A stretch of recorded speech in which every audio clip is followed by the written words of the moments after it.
ओम श्री हरि नारायण नमः। ओम शिव शंकराय नमः। इस संसार में जो भी आया है तो उसे इस मृत्यु लोक कर छोड़ कर भी जाना पड़ता है, और ये निश्चित है कि जो आया है वो अवश्य जाएगा। ये तो उसके कर्म तय करते हैं कि उसे स्वर्ग की प्राप्ति होगी या नरक की प्राप्ति होगी। मृत्यु को कभी भी टाला नहीं जा सकता, क्योंकि मृत्यु तो आनी ही है। चाहे आप कितने भी धनी हो, मृत्यु को आप धन से खरीद नहीं सकते।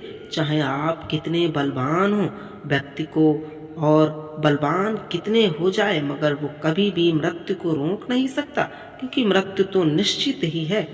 ऐसी एक घटना है। कहते हैं एक बार भगवान विष्णु गरुड़ पर बैठकर कैलाश पर्वत पर पहुंचे। द्वार पर गरुड़ को छोड़कर वे खुद शिव जी से मिलने अंदर चले गए। कैलाश की अपूर्व प्राकृतिक शोभा को देखकर गरुड़ मंत्र मुग्ध थे कि तभी उनकी दृष्टि एक खूबसूरत छोटी सी चिड़िया पर पड़ी। चिड़िया इतनी सुंदर थी कि गरुड़ के सारे विचार उसकी तरफ केंद्रित होने लगे।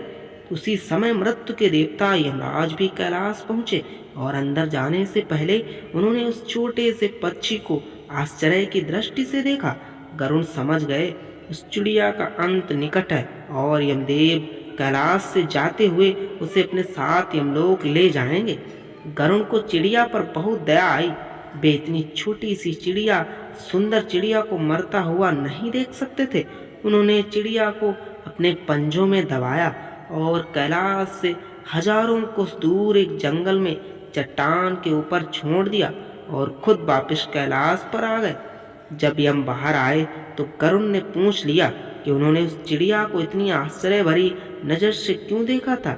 यमदेव बोले, गरुड़, जब मैंने उस चिड़िया को देखा तो मुझे ज्ञात हुआ कि वो चिड़िया कुछ ही पल बाद यहाँ से हजारों कोस दूर एक नाग द्वारा खा ली जाएगी।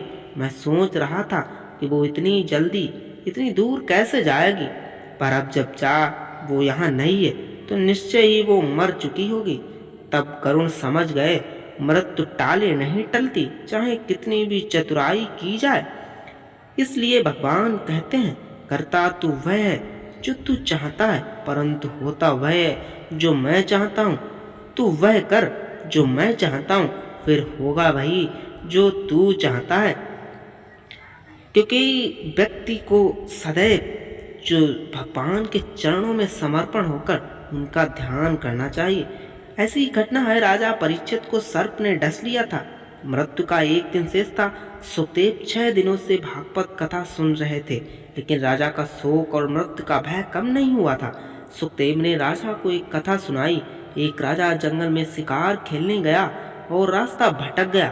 थोड़ी दूर चलने पर उसे एक झोपड़ी नजर आई। उसमें एक बीमार बहेलिया रहता था। उसने झोपड़ी में ही एक और मलमूत्र त्यागने का स्थान बना रखा था, और अपने खाने के लिए जानवरों का मांस झोपड़ी की छत पर टांग रखा था। वह बहुत छोटी सी दुर्गंध युक्त झोपड़ी थी। राजा ने विश्वासता बस बहेलिया से झोपड़ी में रात भर ठहरने की प्रार्थना की।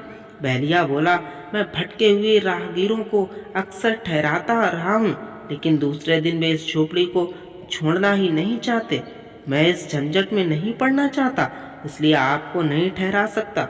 राजा ने उसे वचन दिया कि वह ऐसा नहीं करेगा, किंतु सुबह उठते उठते उस झोपड़े की गंध में राजा ऐसा रच बस गया कि वहीं रहने की बात सोचने लगा। इस पर उसका बहेलिये से कलह भी हुआ। यह कथा सुनकर सुखदेव ने परीक्षित से पूछा, क्या उस राजा के लिए झंझट उचित था? परीक्षित ने कहा, वह तो बड़ा मूर्ख था, जो राजकाज भूलकर दिए हुए वचन को तोड़ते हुए अधिक समय तक झोपड़ी में रहना चाहता था। आखिर वह राजा कौन था? सुखदेव ने कहा, वह और कोई नहीं, तुम स्वयं हो। इस मलमूत्र की कोठरी यानी देह में जितना समय तुम्हारी आत्मा को रहना जरूरी था, वह अवधि पूरी हो गई। अब इसे दूसरे लोक को जाना है। क्या अब भी मरने का शोक करना उचित है? परीक्षित ने मृत्यु के भय को भुलाते हुए मानसिक रूप से निर्वाण की तैयारी कर ली, और अंतिम दिन अपने आप को पूरी तरह से प्रभु के चरणों में मन लगाकर समर्पण कर दिया। और परीक्षित उसी दिन से मृत्यु के भय से मुक्त हो गए और अपने आप को मृत्यु के हवाले खुशी खुशी कर दिया।